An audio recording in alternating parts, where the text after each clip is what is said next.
What is going on, guys? I'm Teo. Welcome to another vlog episode. Let me just plant the camera right over here. If you don't already know, I do play live casino poker at a competitive level. Today, as you can tell, we are out. Let me just readjust this. We are out at Woodbine, and it's a pretty nice day. It's actually really nice, sunny, but it's a little bit chilly, so we're actually getting really close to winter time. I mean, it's like right around the corner. Not all of us are fortunate enough to be in a really warm climate like Los Angeles or something like that. But anyway, gotta work with what I got, and I'm actually looking forward to the winter because I snowboard in the winter time, and you know, gives you something to look forward to. But let's just jump like right into it. Actually, you know what? Before we do, I want to just thank you guys very, very, very much. We're almost at 1,000 subscribers. Which feels really awesome, and I'm so grateful, so thankful, and I'm super excited that we're almost gonna break that 1,000 barrier. Who knows, maybe after this video, maybe before the video, but I like to genuinely thank you guys very much for subbing, for the comments, for the love, for the hate. I don't really care. I love everything that you guys have been doing, and as I said, I do appreciate it very much. Shout out to David DiRenzo. We've ran into him at Woodbine a few times, and actually I think it was just one time or two times. No, twice. We played together twice at Woodbine, and we've met through the vlog, guys, so that's pretty damn sweet. Shout out to Ryan as well. And who else has come out? Dante. I actually played with him like the other day. Screen name Dante. I don't know if that's his real name, but man, it's really cool to kind of like see a bunch of you guys just like pop out of the woodworks and say hello. It's really nice. And actually, even one of the floor staff at Fallsview liked one of the videos. So that's just, I don't know, it's so cool. And if you guys are watching, thank you guys very much. Keeps me motivated, keeps me inspired. But today I'm gonna cut it sweet. No more scenic shots or anything like that. I'm gonna try to make this really quick. And let's just jump right into the hands, guys. At Fallsview and some of the other casinos, you know, we got a whole bunch of time to play. We're usually playing like 8 hours, 12 hours most of the times. So we're able to get 1, 2, 3, 4, 5, sometimes, you know, a whole bunch of hands. I write down a whole ton of hands that I think are important, or at least I think that have some entertainment value at least. Maybe there's an educational value as well, but you know, for the most part, I want them to be entertaining, but we just can't get all those hands at Woodbine. It's just because, you know, I only play here maybe 2 hours a session max, and I'm only able to maybe take out 1 to 3 hands max per session. So what I do is, for Woodbine from now on, I'm just gonna compress all my sessions, and I'm gonna do like, you know, 2 hands from one session here, 2 hands from this session there, and then just kind of like put together in a video like this. So hopefully you guys enjoy it, and let's just jump straight into the hands. Starting off with hand number 1. I know you guys have been waiting around to see this hand. We've got Pocket Kings, middle position 1, and we got about $300 playing 1-2. There's 1 poster in the hand, and we decide to raise it up when it folds to us. We raised to 10 bucks. I'd say pretty standard here. You can go higher. I wouldn't suggest going any lower, but higher, that's fine. You know, you want to protect your hand, fine. You want to go 16, that's cool too. You want to go 50, some people go 50, you know. You don't want to get your kings cracked or your aces cracked, so you just bump it up. That's fine. If you want to play poker that way, that's cool, but it's better ways of making money. So we raised to 10 bucks, and the button calls, small blind calls, and the big blind also call. So now we're pretty much going to go 4 ways to the flop. Before we take a flop, I'm just going to talk about the button for just a second. He's an older gentleman, and we've been playing together for quite a while now. We've been playing at least for what, like 2 years? Something like that, at Woodbine. So we got some history, and he respects my game. I definitely respect him. He is a very, very nice gentleman, and you know, has said some really nice things towards me, and for that, I thank you. I actually talked to him. He's not on YouTube. So I don't know, maybe I'm gonna convince him to like hop on the internet, hop on YouTube, and maybe check one of these videos out, because he actually happened to just by accident walk through one of my videos. So anyways, 7-8-2 offsuit, looking pretty damn good. Checks to us, and we c-bet here for 17 bucks. And now the button player, which, you know, I just talked about, he goes to 75. And man, you know, it folds around, like the other two guys fold, gets back to us, and you know, it's a rainbow board. Nothing really out there. We got kings, the second biggest overpair, and I don't know. Just feels like it doesn't feel right. It doesn't really feel right. Just the physical tells are there. I just feel like, you know, not only physical tells but history, and yeah, I don't know. Didn't like it. Folded my hand. Actually timed down. I had like 45 seconds, and timed out. Folded my hand, and the button shows ace.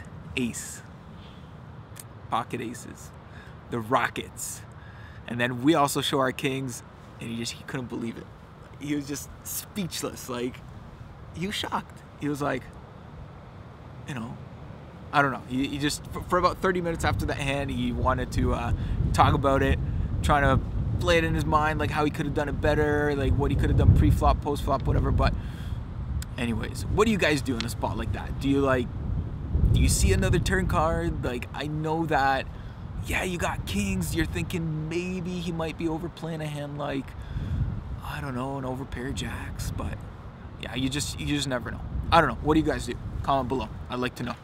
Next hand, hand number 2, guys. So now we got the good old 10-8 offsuit. We're in the big blind, 8-handed, and folds around to us, and we check our option because no real reason to like bump it up here and try to overplay our hand. It's 10-8, you know. I mean, if we had something, maybe like an ace queen, ace jack, or something like that, obviously a premium hand, maybe like an ace 2 suited, mix that in, you know, from time to time. But you know, other than that, I think we're looking pretty good here by just checking. So we check, and we get a 9 king jack, 5 guys to the flop, guys.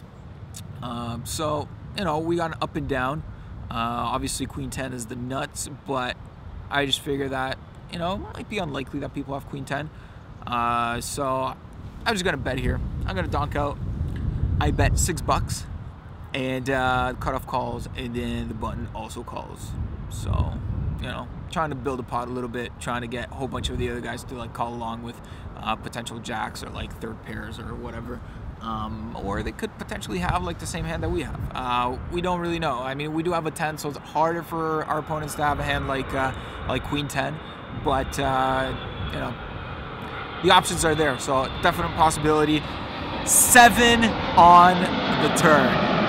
So we get our straight. We now have the second nuts, and we decide to bet again.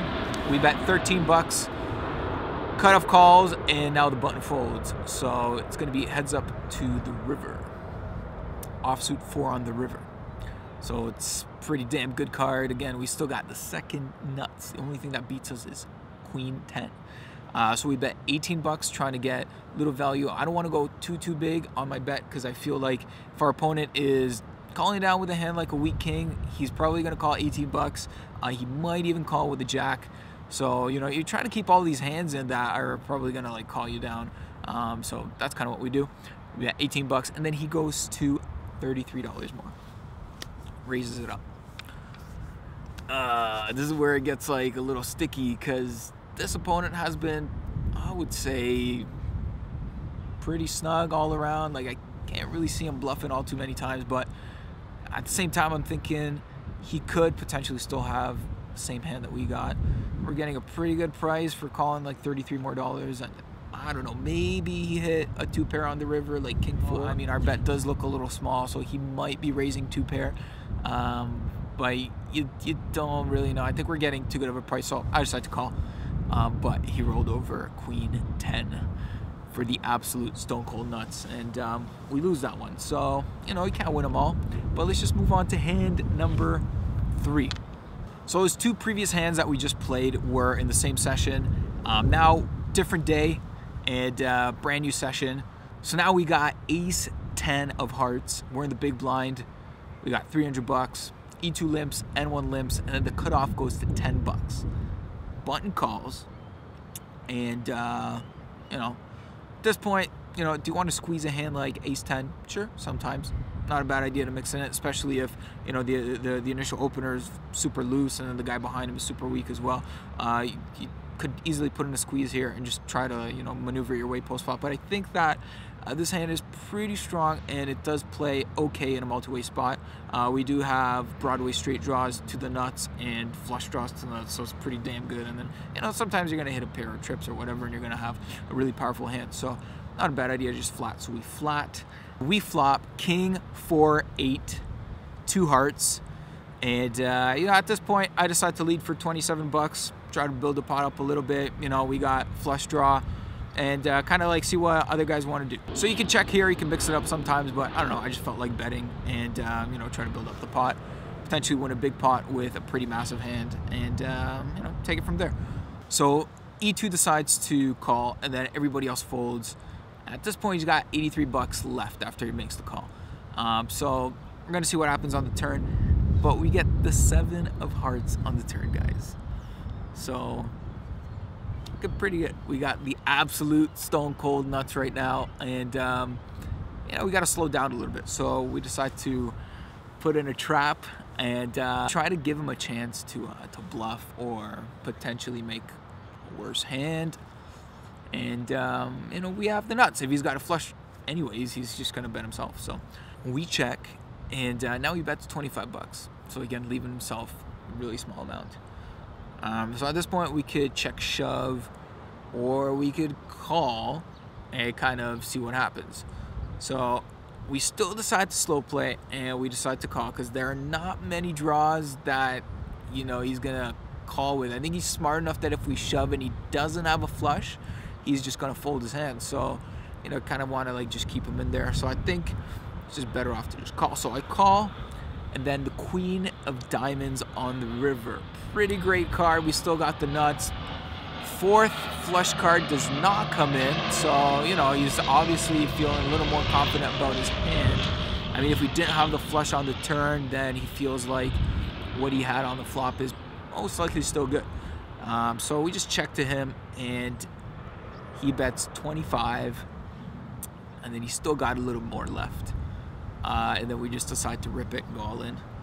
And then he tanks for a little bit, and then he just kind of like side calls it off. And you know, we flip over our ace-10. Well, the computer flips over our ace-10, and he's got king-queen, guys. So I don't know. I think that river definitely helped us. He's got 2 pair now, but all in all, I think that even if the river bricks, he's still gonna bet with a king. He's got a pretty strong king. So anyway, let's just go on to hand number 4. All right, so same session. Now we wake up with Jack 10 of clubs. We've been grinding it up a little bit, building our stack. We're about 450 now. We're in the cutoff, which is a pretty good position to be in with 10 Jack of clubs. E2 limps, M2 calls, M3 calls, and then we decide to bump it up to 16 bucks here. Isolate it, hopefully get the blinds to fold. And they do fold. E2 calls and M2 calls. M3 also folds. So now we get 3-way to the flop. 8, 9, 5, 2 hearts, and a club. So we got the up and down with a backdoor club draw. Now, checks to us, and, you know, we could bet here, or, you know, we can take the checking line. Sometimes it's okay to mix in a check, so we decide to check. So we get a queen of hearts on the turn, and now we make the straight, but obviously they're flush out, so, you know, we gotta play a little bit carefully and kind of, I would say not 100% pot control, but definitely pot control is on our mind right now. You know, checks around, and we decide to bet 27, and we get 2 callers, so they both call.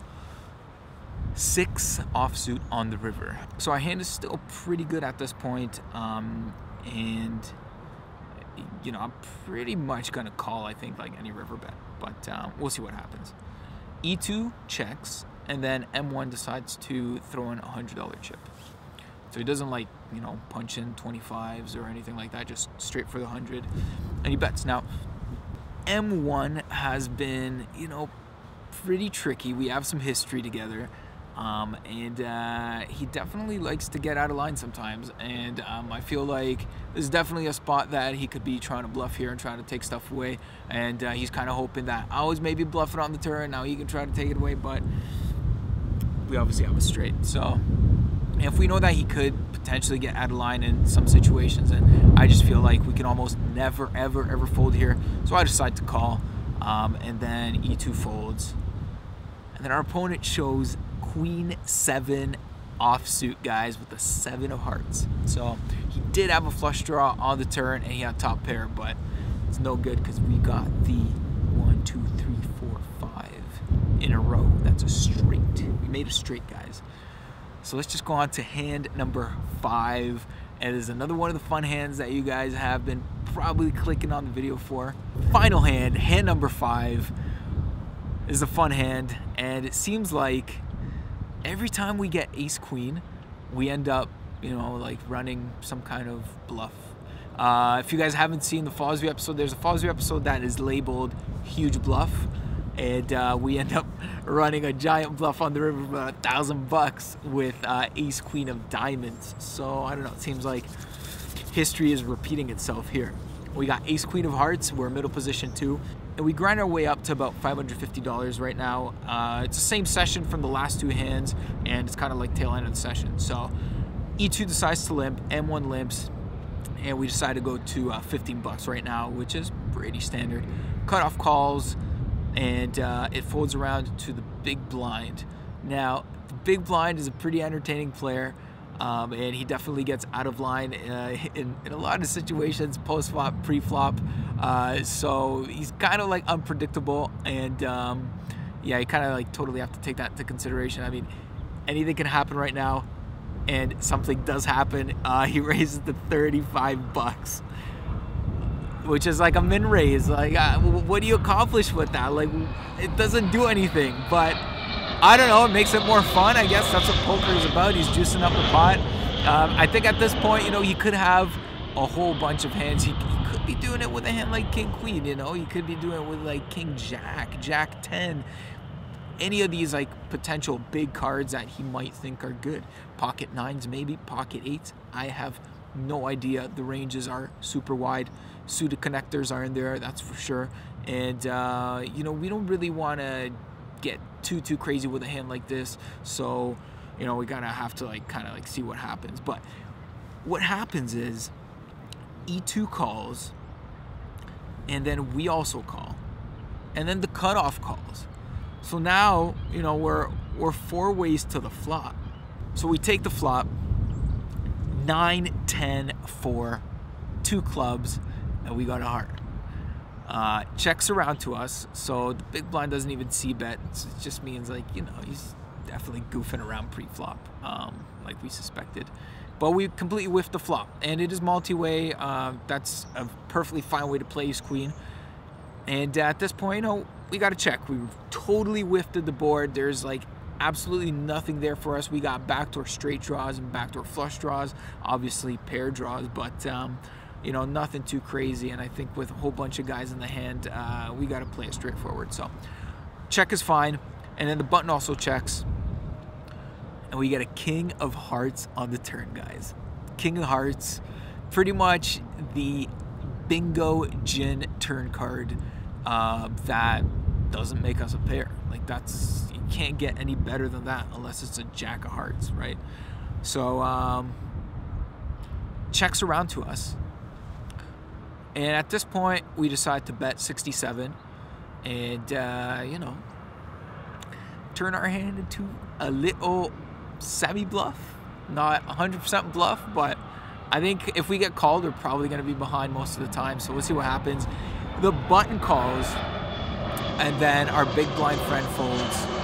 So he was absolutely super weak. He could have had something like 6-7. You don't know. And then everybody else folds too. So heads up to the river, and the river is a wonderful deuce of spades. So we get absolutely nothing. Complete whiffed. So I don't know. Do you guys do what I do? Do you got what it takes? Do you rip it? What do you do in this spot? Your opponent's got about 165 left, and we go for it. So yeah, I just rip it. I bet, well, I didn't rip it, I bet 190. Good thing is he snap folds, no hesitation. I didn't even have to skip a beat. because he snap folded. So that was a fun hand, guys. Hopefully you guys liked that hand, and you know, sometimes you gotta play poker to enjoy it. Do what's fun. Sometimes bluffing like that is fun. Not only is it the right play, but it's also enjoyable to do it sometimes. So don't forget to have fun, guys. Next time you're at the poker tables, be sure to try to run a bluff, because bluffs are friggin' fun, man. Especially when you get away with it. It's like getting away with murder, especially in a big pot like that. So for 1-2, that's a big pot. Like when you're betting 190 on the river, 160 effective on the river, it's a pretty big pot. So anyways, again, guys, thank you so much for watching. It is getting a little chilly. As I said, winter is around the corner, and my hands, I don't know if you can't really tell, but they're starting to get like white, losing blood. So anyways, as usual, like, subscribe. I like to hear what you guys do with that king's hand. So if you guys totally forgot about it, comment below. I want to hear, like, what do you do? Do you take it to the next street, or you just kind of like wussy out like I did? But I wasn't really wussy out, but whatever. You know, let me know. Again, like, subscribe, hit that Taco Bell button.